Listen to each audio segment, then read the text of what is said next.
A very warm good morning to one and all present here. My name is Nouria Siddiqui. It's an absolute honor to welcome you all to another insightful session organized by the Department of English. We are grateful for this opportunity to have Mr. Prince Raghuvanshi, a distinguished scholar from I.E.H.E. Bhopal, as our speaker, having cleared NET in both 2023 and 2025. He brings valuable insights to our preparation. Today's session will focus on 19th century British poetry, an important literary period. Mr. Raghuvanshi's knowledge will help us gain a deeper understanding of this literary period. We look forward to his valuable insights. We welcome you, Prince Bhaiya. So now let's begin with the 19th century British poetry. What actually is the 19th century British poetry? It is, a time, an era of poetry, from the 1800s usually to the 1900s, that is bifurcated in two major areas. So the bifurcation happens as such. The first is the Romantic Age. So now you could see this, picture, and I would want to ask any one of you, what idea could you gather from this picture that we see over here? And how would it relate to the Romantic Age if anyone has read about the Romantic Age? Maybe we could link it to the Romantic Age because the Romantic Age was all about breaking free from rules. So this kind of signifies a revolution. Yeah, indeed. So revolution here is the key word. See, now you could see in this painting, there is a woman uh, who is the symbol of revolution and freedom from the, then prevalent feudal system. And also she is holding a French flag. So now French flag here signifies a lot because French Revolution was one of the major proponents of the Romantic era. So when we talk about Romantic Age or Romantic era in general, we'll also talk about the French Revolution as a catalyst for it. So now let us begin with the introduction of the Romantic Age. So now Romantic Age, as we must know, it began with 1798 and it stayed there up to 1837. Now 1798 is an interesting time because in 1798, the Lyrical Ballads, it was a publication by William Wordsworth and Samuel Taylor Coleridge. It is supposed to be the starting point of Romanticism now. Okay, but before that, the Romantic Age started as a reaction against the emphasis on reason and logic, or scientific rationalism as they call it.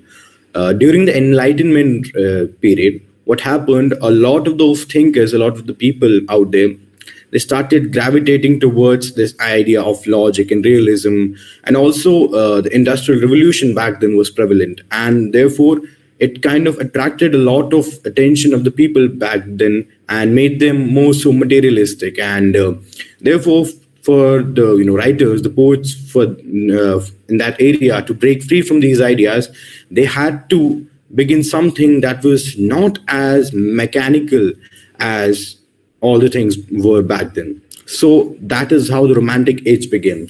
Now it celebrated nation, imagination, individualism, and the supernatural. So now, before the Romantic era, ideas such as the individualistic ideas or nature or the supernatural would be deemed pointless because eventually what they mattered the most were the classic kind of literature and also the more materialistic things in the society. So now this was a big break in terms of what was being put out there as substance. The publication of Lyrical Ballads, as I've already told you, was the cornerstone and mostly the trailblazing moment in terms of what literature in Romantic era was. So now, also continuing to the 19th century, it influenced poetry, prose, and even artistic movements as such. As we'll learn later, that it also influenced artistic movements such as the aesthetic movement, and it also influenced the Raphaelite Brotherhood, the pre-Raphaelite Brotherhood that we'll study about later. So now, as for the historical background of the Romantic era, it started around the Industrial Revolution as well. The late 19th, late 18th, early 19th century. And what was the Industrial Revolution? So industrial revolution was the rapid growth of factories and the insurge of workers due in London. So what happened was, in the wake of the civil wars and the the condition of Europe back then, what happened was a lot of people they forsook their jobs at the countryside, and then they moved to London and bigger cities in search of jobs, because there was a lot of jobs that were being produced in the city side.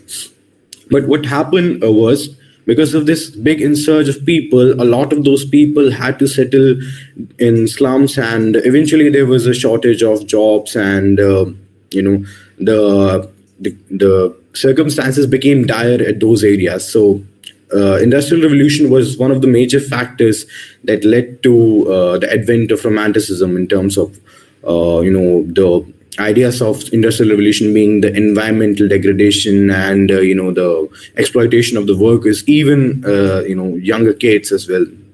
So now the romantics, they thought of this as a response, the romanticism as a response to this idea of industrialization, and it was more so an escape from this idea. French Revolution, again, as I've already told you, was a major factor, because French Revolution, initially started the ideas of breaking free from all the shackles. So one of the major thinkers of the French Revolution, Jean Jacques Rousseau. Rousseau said that man is born free everywhere, but everywhere he is in shackles. So now these were the ideas of liberty, equality, and fraternity that made the Romantic writers write something that was way different from what was being written prior to them, and break away from the shackles of tradition per se.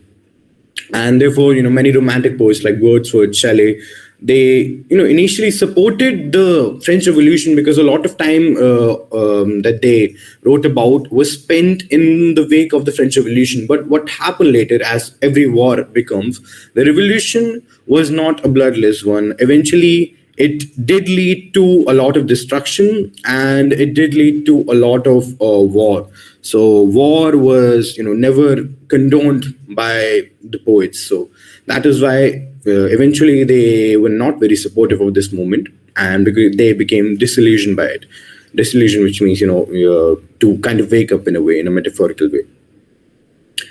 Then we have the Napoleonic Wars. So what were the Napoleonic Wars? They ran in accordance with the French Revolution as well. After the French Revolution, Napoleon came into power, and initially he was the kind of this good guy, but then he expanded his territories a lot, to the point that even the aristocracies and the monarchies, particularly the Bourbon kingdom, was kind of in the wake of being destroyed by it. So due to this entire idea of Napoleon becoming the emperor and then expanding his territories throughout the Europe, it caused a havoc in the in that period. And Romantic writers thus saw this expansion and war as a destructive force, and they kind of glorified the individualism, the heroic individualism.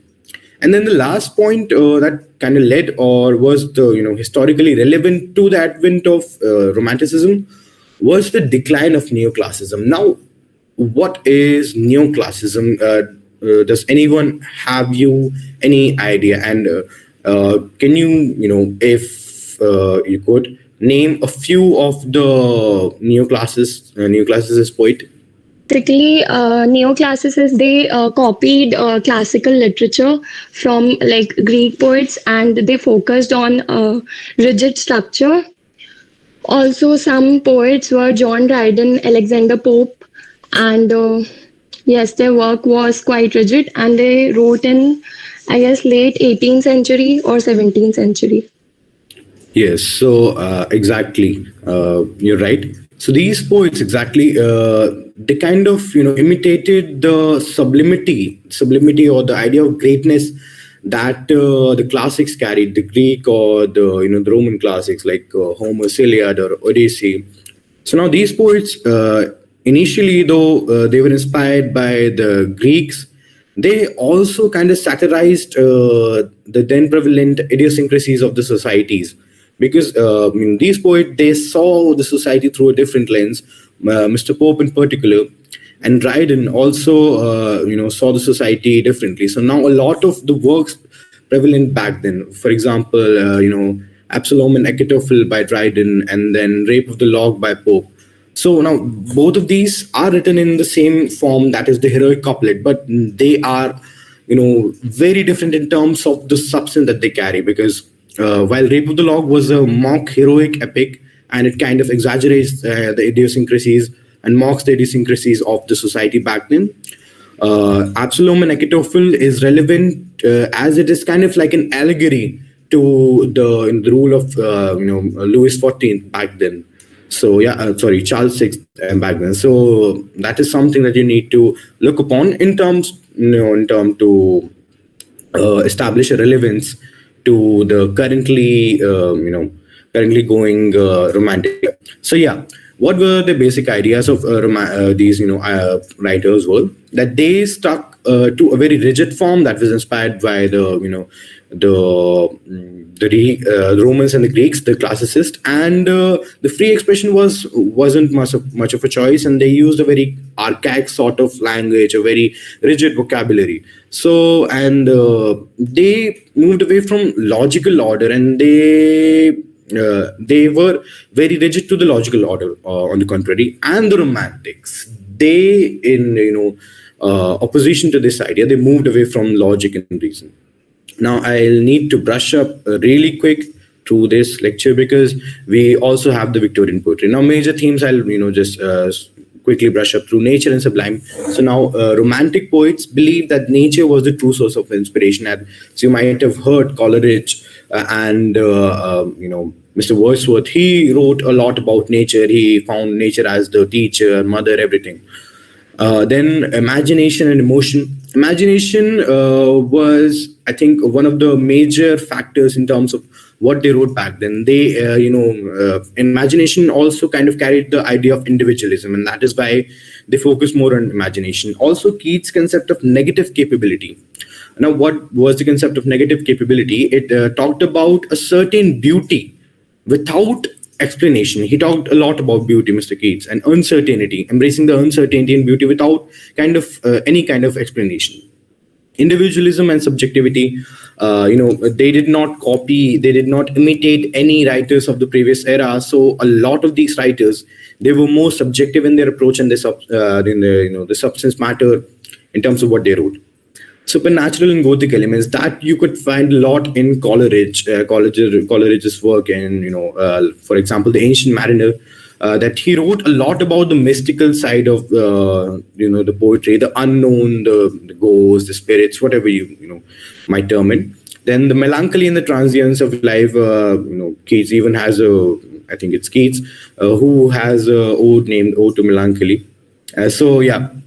Melancholy or sadness was seen as not as something very detrimental, but it was embraced by these writers. And loss, death, that was a very prevalent theme. Revolutionary spirit and social critique, of course, because considering that this entire movement began at the time of French Revolution, it is very natural for them to follow the revolutionary ideas and stand against the oppression.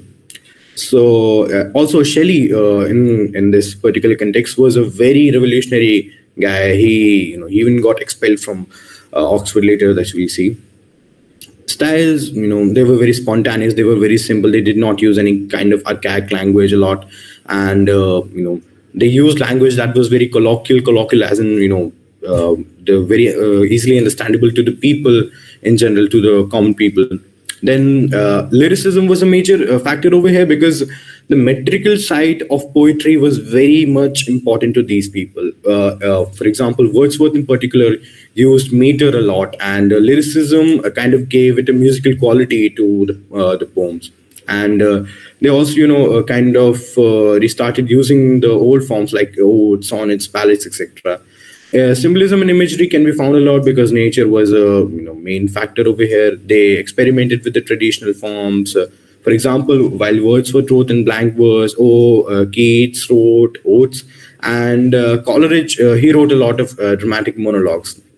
Coleridge was a bit different. and also the accounts are very personal and autobiographical. While the the neoclassicists, they strayed away from subjectivity and being personal. These people, the romantics, they were not very shy of being personal. They were rather conventional. Gothic and dark romanticism. Now, Gothic literature, particularly, is this kind of literature that talks about a kind of horror, not exactly horror, but more so the German inspiration of horror, and it has some elements which are the supernatural and sort of brooding nature, and also generally the Gothic. Elements also include kind of like this hero who is very it's a common trope, who a hero who is not quite the hero is quite the anti-hero. And yeah, so this is what you can witness in the works of Byron in particular. Lord Byron, he also gave birth to this idea of Byronic hero that we'll talk about. The key groups, I'll just brush through it quickly. The Lake Poets, you need to remember the names of these people, these three guys: Coleridge, Wordsworth, and Southey, because there would be a question, and there was a question. There is almost a question every time, or every alternative time, as to who were the Lake Poets, or who were the writers in the Cockney School of Poets. So, who were the Lake Poets? It included Wordsworth, Coleridge, and Southey. And although William Hazlitt were closely associated with the Lake Poets, he was not the original member of the Lake Poets. So that is something that you need to remember. And it started with the lyrical ballads. Okay. Then we have the Cockney School of Poetry. It was kind of like a derogatory label for the London-based romantics. So now these romantics, they were not very regarded in a very good esteem by these people who were called the critics. So now these critics, they kind of derided and were derogatory against these writers. And these writers were Keats, Hunt, and Shelley. So that is something you need to remember. And then the first and second generation of magic. The first generation were the Wordsworth, Coleridge, and Scott. And then we have the second generation, which were Byron, Shelley, and Keats.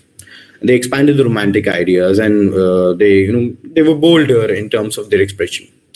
Now I think we'll get to our first writers. I just put some quotations by romantic poets. You can just read them over once. I'll send you the PDF, and that is something that I don't think should be discussed much. We'll move to our first writer.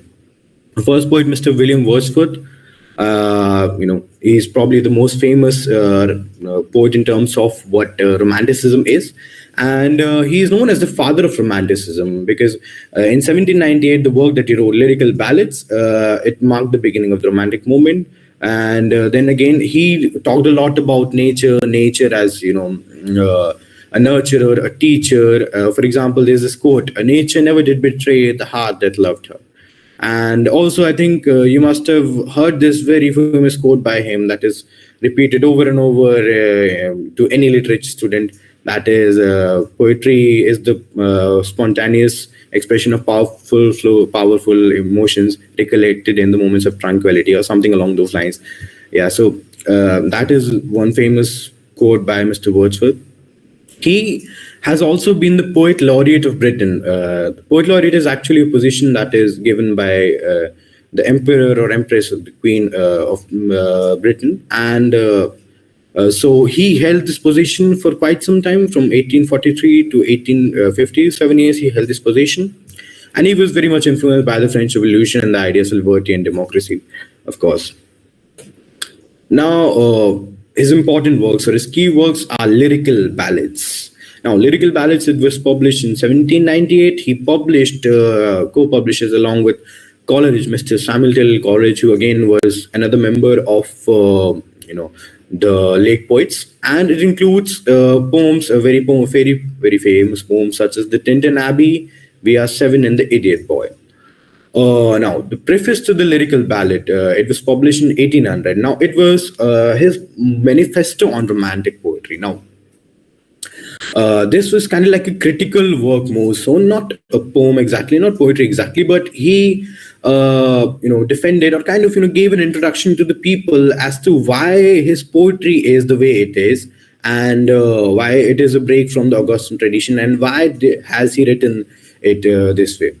So the famous, the quote that we were talking about earlier, emotion recollected in moments of tranquility, it comes from this very work.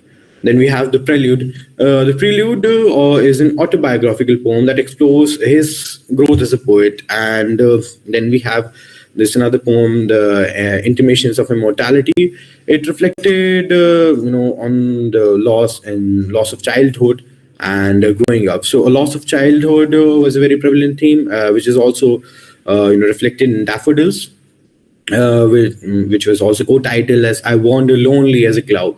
So it was the celebration of nature's beauty and how the writer feels like he has been transported back in time whenever he reads or wherever he sees nature. And then we also have the solitary reaper, which a lot of you, I think, might have studied in schools as well. So, it talks about the common human experiences and the very idea that, you recollect something in the moments of in the moment of chaos, or in wherever you see it, you witness beauty, and then you do not write about that, but you brood over it, you think about it, you ponder over it, and then you kind of, take a paper and pen and then you write about it, because then the emotions are more refined, and that is what Wordsworth did, and that is what he meant, by the purifications of emotion. Now, as for the stylistic features, I think Wordsworth was the most revolutionary poet in terms of being a trailblazer for romantic poets. His language was very simple. He used a very colloquial language, the language of the common people, because he felt like the common people, the rustic people in the villages or the countryside were the most pure people, and their ideas or their common lives were not affected by the materialism of the common aristocratic British society, or the common bourgeois society back then. Then nature is one of the most important themes again. He uses it as a spiritual force, a nurturer, a mother, a guide, teacher.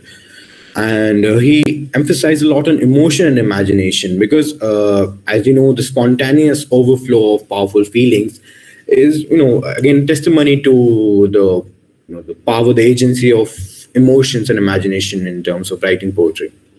Then we have the democratic and the anti-aristocratic themes, because he has also written a poem called "The World Is Too Much with Us." So he was more, attached to the idea of pantheism rather than the then prevalent materialistic Christianity, or what they made Christianity back then. So a lot of his ideas were against the Industrial Revolution and the industrialization of Britain. He used blank verse and lyrical style. Yeah, so his style was very musical, very lyrical. It was very free flowing, and blank verse was used as well by him. Now I guess I'll move to the next poet. That is Mr. Samuel Taylor Coleridge. Again, he was a buddy, a pal of Mr.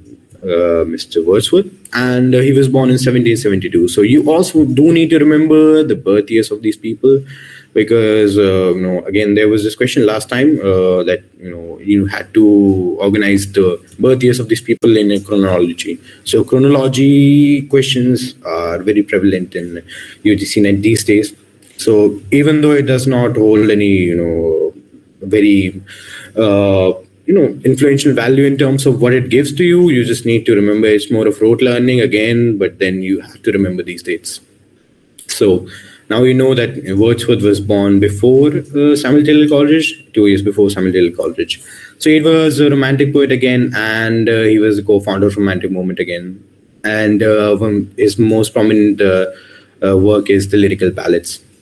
And he was influenced by the German idealist philosophy. Now, the German idealist philosophy, Immanuel Kant and Schelling, and the ideas of transcendentalism. Why Coleridge is different from other romantic poets is because he does not, talk about the very cliche topics that were prevalent back then. He more so wrote about, the idealism and transcendentalism, transcending the hollow, ideals of human tendency and human proclivities. Now, this guy, he struggled with opium addiction a lot, and due to which he could not complete a lot of his poetry. So, yeah, that is kind of like a fun trivia. And now we'll talk about his key works. The Rime of the Ancient Mariner. I think a lot of you might have heard about this. Rhyme of the Ancient Mariner, he talks about guilt, and it's a ballad, it's a supernatural ballad. It talks about redemption. The albatross that hangs around your neck. It kind of, it's a symbolism for guilt of the sins that you've committed. So that is Rhyme of the Ancient Mariner. Then we have Kubla Khan. Now, it's a dreamlike poem. Again, the surrealism could be visible, and supernaturalism is visible over here. And Kubla Khan also, though it was very famous, it was left unfinished because of his addiction to opium. Then we have Christabel. Christabel, the Gothic and the supernatural elements were over here. And again, it was incomplete as well. Dejection and Ode.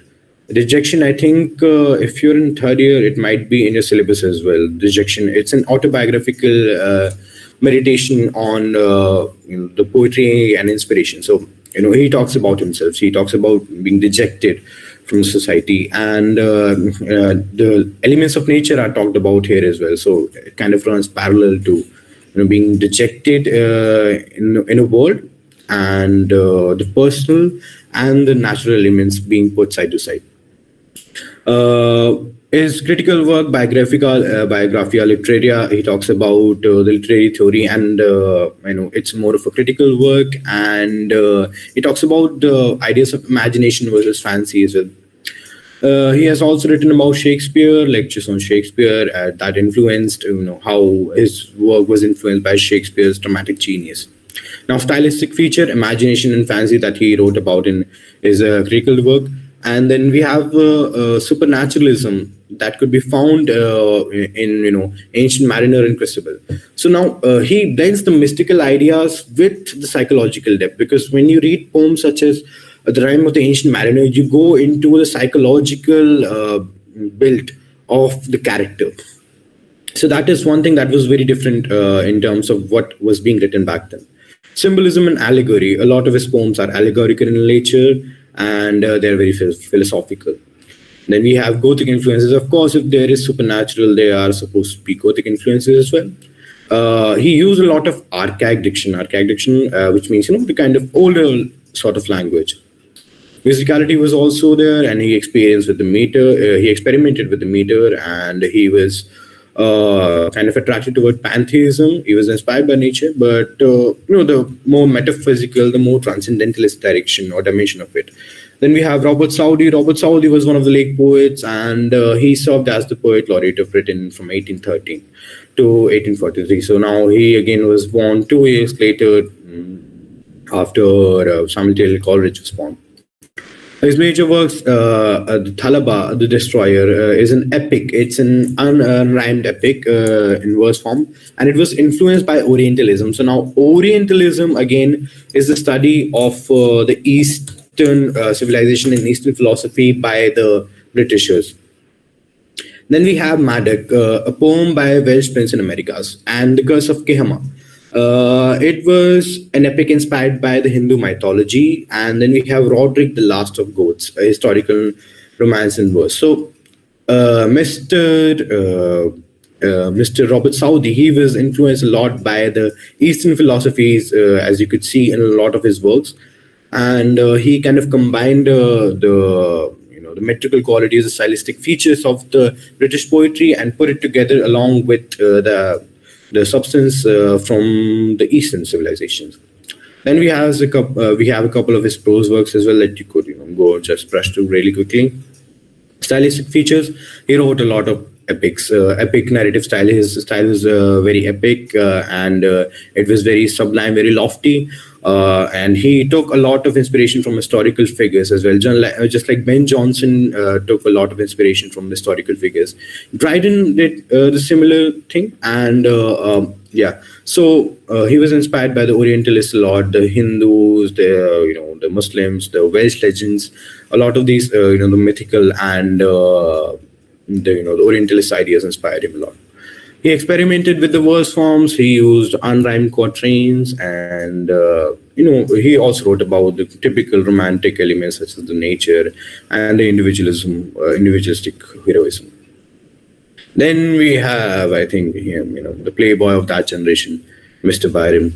Lord Byron, George Gordon Byron. He was this was his real name, and he was known as this very larger than life persona. He was very rebellious in nature. He was very scandalous, and he used to have a lot of alliances, a lot of affairs back then, even.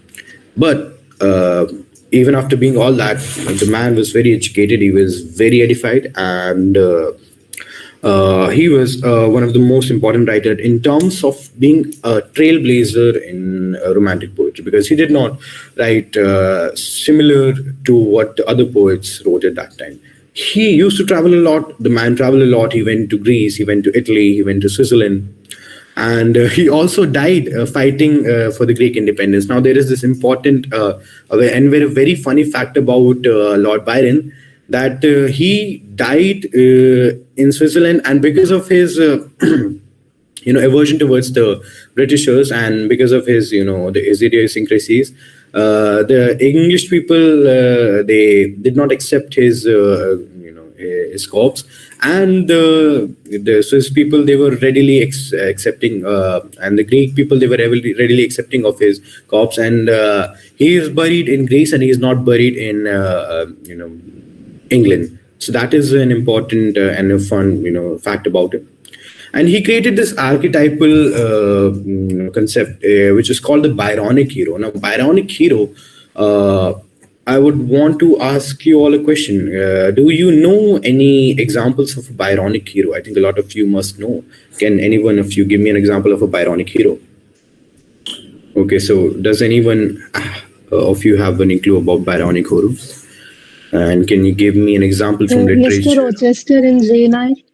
Yeah, Mr. Rochester in Jane Eyre, which again was written in during the Victorian period. And we also have, the common ones like Heathcliff. So yeah, these were the Byronic heroes. Now, what a Byronic hero mainly is, he's this, very dark kind of guy, this kind of guy that people read about in Wattpad these days. So he's a very brooding, he's a very charismatic kind of guy, and he's a very morally complex character. His inspiration derives a lot from what he has been through a past. He's kind of crooked in a way. He's not the kind of typical hero. He's very gray in terms of morals. Then we have, what he was influenced by, because he was the second generation romantic. He was influenced by Shelley, Keats, and Tennyson. He influenced Tennyson. His key works, we have Childe Harold's Pilgrimage. Now, this was a semi-autobiographical travelogue that he wrote in the Spenserian stanza. If you were to read about what a Spenserian stanza is, it was derived by the famous poet, the famous critic as well, Edward Spencer. So, yes, and then we have Don Juan. Don Juan, or Don Juan as I call it. It was a satirical poem. It was humorous, and it kind of took the irrelevant ideas of a legendary lover. So Don Juan is actually a Spanish concept. It was Don Quixote. It is inspired from Don Quixote, and Mr. Don Juan or Don Quixote is this person who is kind of like this womanizer in a way, and he tries to court a lot of women throughout his life. So he's a very romantic and eccentric sort of guy. So that is what inspired Mr. Byron. Then we have Manfred. Manfred is a closet drama. You'll study about closet drama. Closet drama is kind of like, this drama that is not written to be narrated more. So that is not written to be performed. It is written to be read. So, in case you need to know about closet drama, that is what it is. And it was, again, influenced by the Gothic traditions. The Gayer and the Corsair, they were influenced by the Orientalists, much like Mr. Saudi. And She Walks in Beauty, I think this is the one you'll read primarily. She Walks in Beauty. It was a lyrical poem. It talked about the idealization of women, because then again, Mr. Byron, he was one of he kind of idealized a lot of women. He had affairs with a lot of women. So that is what it talks about, idealized beauty. Stylistic features, then again, rebellion. He was a rebel, and he challenged the social convention, the moral norms, all that. Byronic hero, he gave the trope of this Byronic hero, which became a very common, which became a very common factor in terms of heroes that came later on. Then we have irony and satire in his work, especially in Don Juan. He used irony. He was, mocking the hypocrisy and authority present at that time. It kind of like, it became a mouthpiece for him. Then again, we have emotion and imagination, just like all the romantic poets. He was also influenced by romanticism and exoticism, the Eastern settings and the Eastern influences. Now we'll move to our next writer, that is Mr. P.B. Shelley, Mr. Percy Bysshe Shelley. Percy Bysshe Shelley, he was kind of like this revolutionary in terms of what was being written back then, because Mr. Shelley, he was kind of like this atheist. He did not believe much in God, and that's why he was also expelled from Oxford for writing this essay called "The Necessity of Atheism."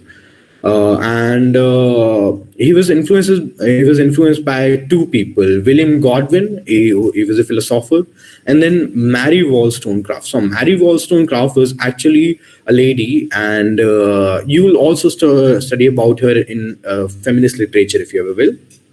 And then again, the usual, the Spencer, Milton, he was very inspired by, and the Greek mythology as well. So he had, close ties, he has closed relationship with Lord Byron and John Keats, because, all of these three were the later romantic poets. Then he died fairly young. He died at the age of 29. He had a lot of potential, but yeah, alas. Key works. His important works are, Queen Mab. It was a, it was a utopian vision. Utopia is like, this world that you imagine being everything good and nice. I think one of his most famous work is Ozymandias. I think you would have it in your syllabus as well. Ozymandias. It talks about the ephemeral beauty and how the work of an artist is more everlasting than the tyranny of a king, and how the king Ozymandias lies in the stone. The stone sculpture that he thought would survive the test of time never survived the test of time, and how all of these things are rather fickle. Then we have his work, Hymn to Intellectual Beauty. It talked about the idea of Platonic idealism and how he worshipped beauty. Beauty was a very major contributor in terms of what he wrote. To a Skylark again is it Mr. Keats. He kind of personified a lot of these popes, whether it be abstract ideas, whether it be birds, animals, whatever it was. So personification was a major factor in terms of what he wrote. Prometheus Unbound. So now Prometheus Unbound is actually an Aeschylean drama. Aeschylean, it was inspired by the Greek allegory. So it was inspired by the Greek allegory of Prometheus. Prometheus was actually this demigod who was punished by the gods, who was cursed by the gods because he brought fire to the humans. Fire was supposed to only be limited to the gods, and he brought the fire to the humans, and that's why he was cursed. So that is what it talks about. It talks about the revolution, because then again, it was a revolutionary task that Prometheus did. Ode to Westwind, I think you might have read it. Ode to Westwind, it talks about the destructive and the creative force of time and West Wind both. So it's kind of like homage to West Wind. Adonis, it was written on the death of Keats, and it talks about then again, it's a pastoral elegy. A pastoral elegy is written in pastoral settings, and the writer kind of becomes this this sheep.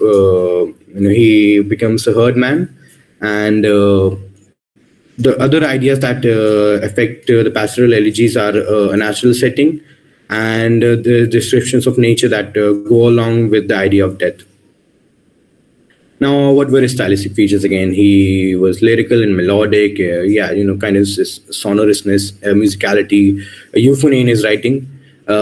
He wrote about idealism and transcendence. So, his thoughts were very elevated. He wrote a lot about beauty, and not just the common beauty, the abstract beauty, the negative positivity that we talked about. Political radicalism. He was a radical. His work landed him being expelled from his university as well. He used myth and allegory. Allegory, kind of like it's very similar to symbolism or religion, but it's not quite the same thing. So he used the allegory of Prometheus as well in his writings, and Adonais, who was also a Greek figure back then. Then nature as a metaphor, as I've already talked about that, and he experimented with forms as well. So now Terza Rima, as you see over here, if there is a question as to who wrote in Terza Rima or Terza Rima, the answer would be Keys, because there was a question as such, and then they asked which of the writers wrote in Terza Rima. So if you do not know about Terza Rima, now you do. Now we have Mr. John Keats. Mr. John Keats, again, he was born in Italy, but then he moved to Britain.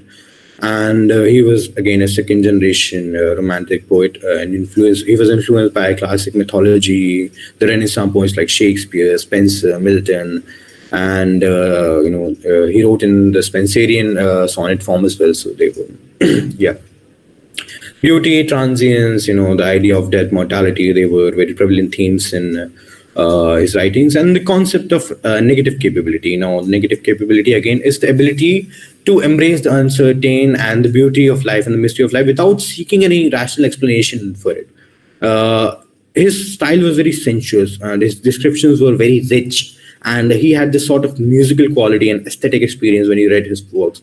His major poems, then again, the poems collection that he wrote in 1817, and then we have Endymion. Now, Endymion is the one that talks about a thing of beauty is a joy forever. It's a long narrative poem, and that is the commencing line of it. A thing of beauty is a joy forever.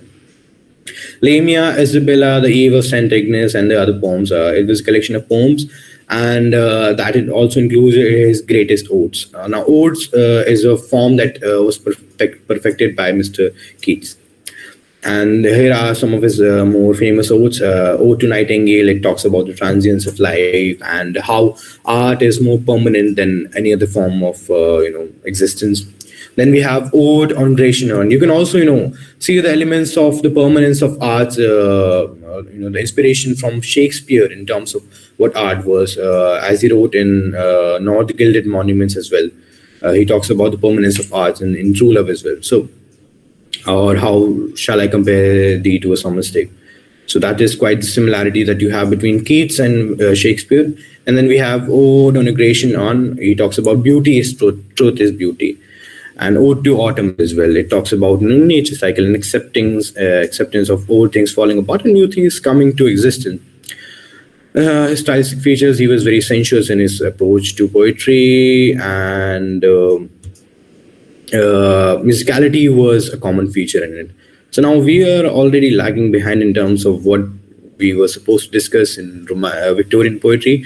So I'll just quickly move to Victorian poetry. So now Victorian age, it started in 1837 and it remained up to 1901.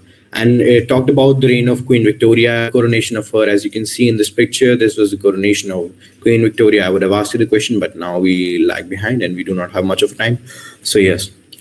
So Victorian age, 1837, it talked about the coronation of Queen Victoria, and it was kind of like this transitional period between modernism and romanticism. So, social realism, skepticism, the tussle between science and religion was a very major and influential topic over here. And even though it kind of followed the ideas of romantic lyricism, it wasn't quite the same.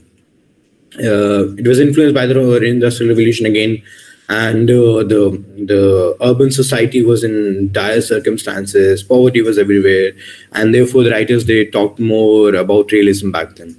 And during the period of Oliver Cromwell, the British expanded its territories, and although the British Empire expanded, it came at the cost of morality. And then we have theories of Darwin, the theories of evolution that kind of question the ideas of fate back then, and put science on a pedestal. Women were started to being recognized, and women started writing at this time. So now you'll see a lot of women, taking part in terms of literature, and realism was the concept.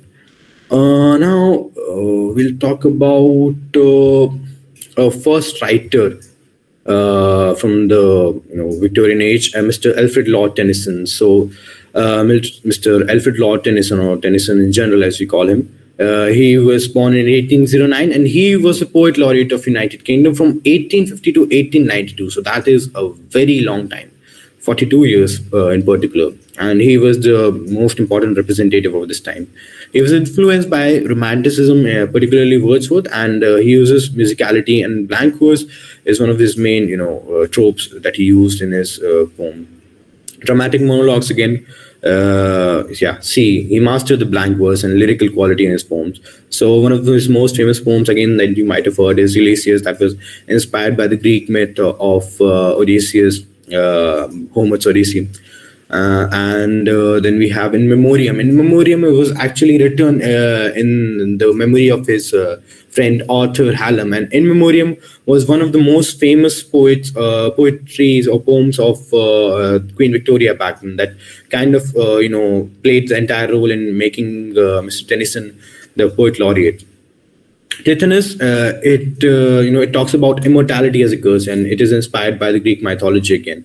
So you would see that a lot of influence comes in his poem from the Greek and the Roman mythologies.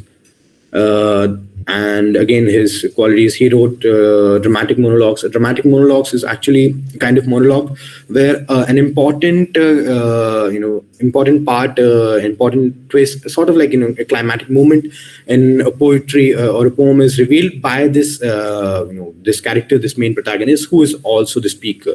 So he has this monologue, he conducts a monologue, and in that monologue a very dramatic event ensues. Mr. Tennyson's tone is melancholic, and he blends the classical, as I told you. He blends mythology, the Greek traditions as well. Mr. Matthew Arnold. Matthew Arnold, he is one of the major Victorian poets, and his poems are very elegiac, reflective poetry, and it talks about the cultural criticism. And he talks about isolation. A very psychological insight is found in his poetry, and he talks about the sweetness and lightness of touch. His key works again, Dover Beach. Dover Beach, if you might have read, it talks about the tussle and the struggle between science and religion, and it talks about the fading away of faith and how science is taking over now. The Scholar Gypsy. The Scholar Gypsy, it talks about a long past. The Scholar Gypsy is a person who has taken inspiration from the Oxford University. Scholar Gypsy was a common term back then. So, Scholar Gypsy talks about the romantic yearning of an idealist, and it talks about nature a lot and is a lost past. Theresis, it's an elegy again to a prevalent poet back then, Mr. Arthur Hugh Clarke. And then we have culture and anarchy. In terms of prose, he wrote Culture and Anarchy, that advocates for intellectual and cultural refinement. So that is something that you read in criticism as well. What were his stylistic features again?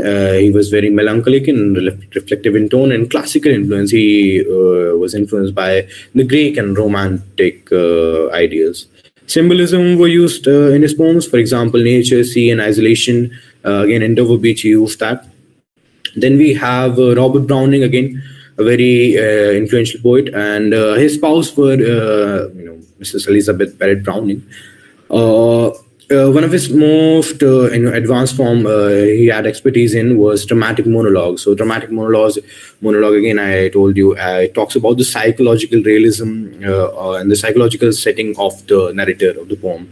And his early works were criticized, but later he became very popular. And psychological depth is something that you will notice in his works as well. So his key works are, Sordello. He has written, it talks about, this very medieval, this idea of this medieval person, and he is very dense and complex psychologically. Paracelsus, it was this, Renaissance physician. And then we have works such as dramatic lyrics. It includes My Laugh Touches and Porphyria's Lover. So now If these two poems, if you must have read them, they are very open-ended and they're very dark as well.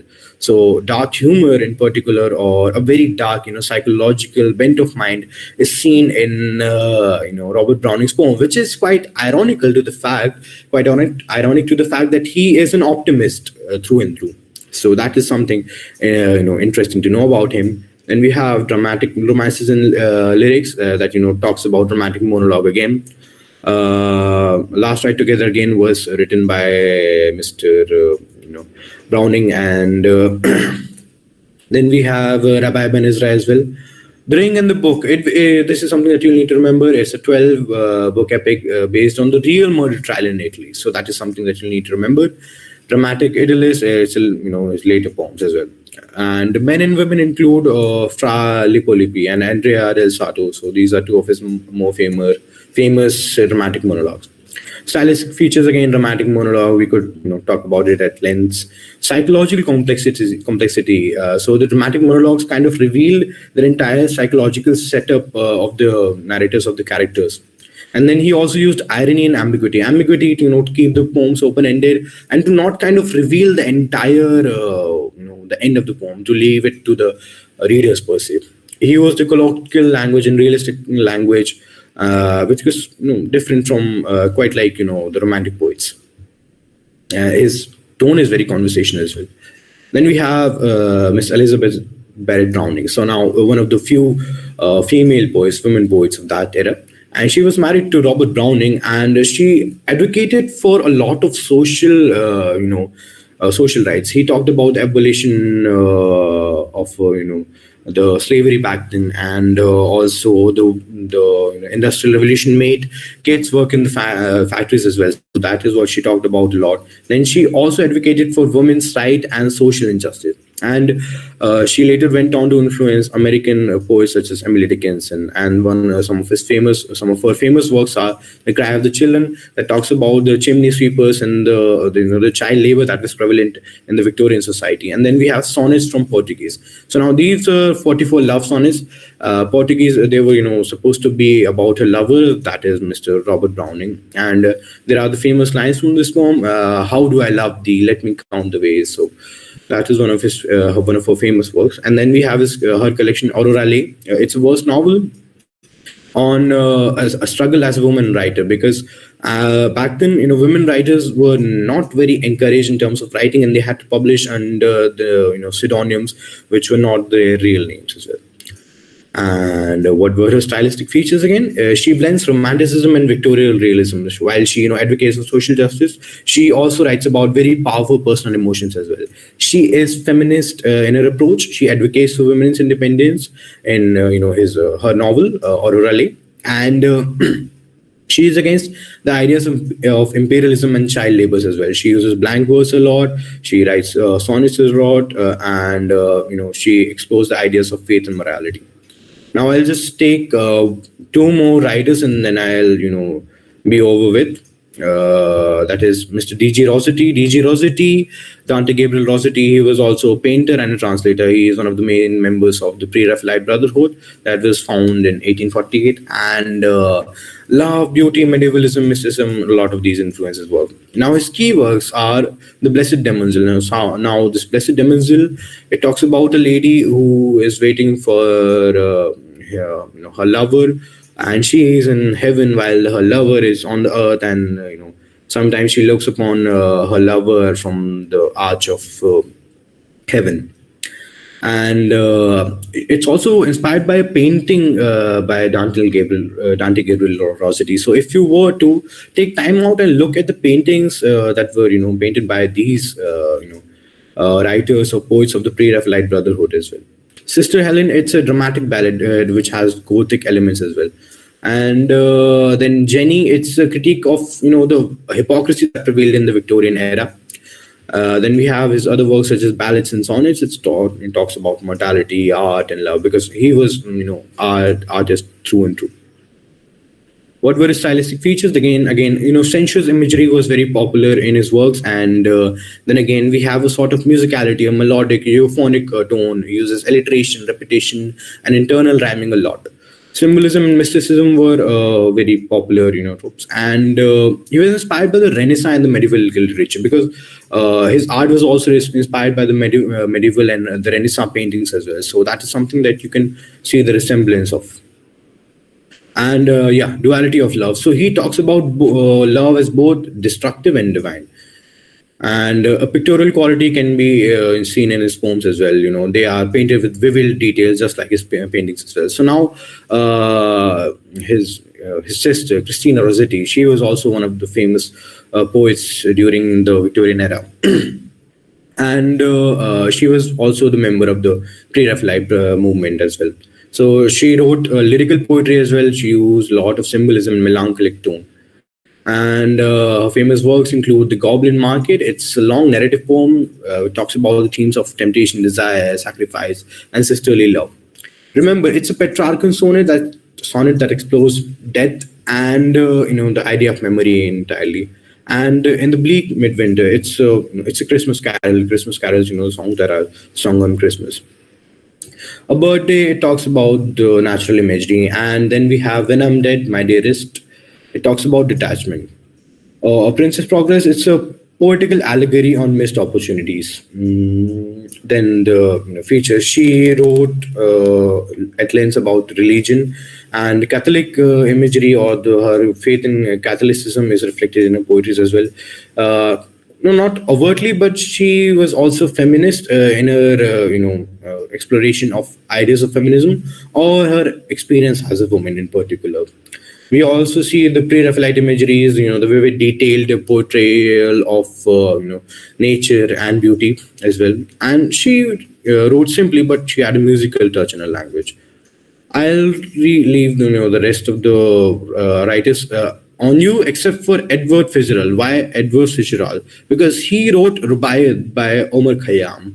So now Rubaiyat by Omar Khayyam is one of the most quoted works in literature. It was initially a Persian legend, and Mr. Fitzgerald, he translated it, and it's written in quatrains, and it's a melancholic poem. So that is one of the more famous works of Mr. Edward Fitzgerald, and he was initially a translator. So that is something that you need to remember. Then we have some of his other works as well.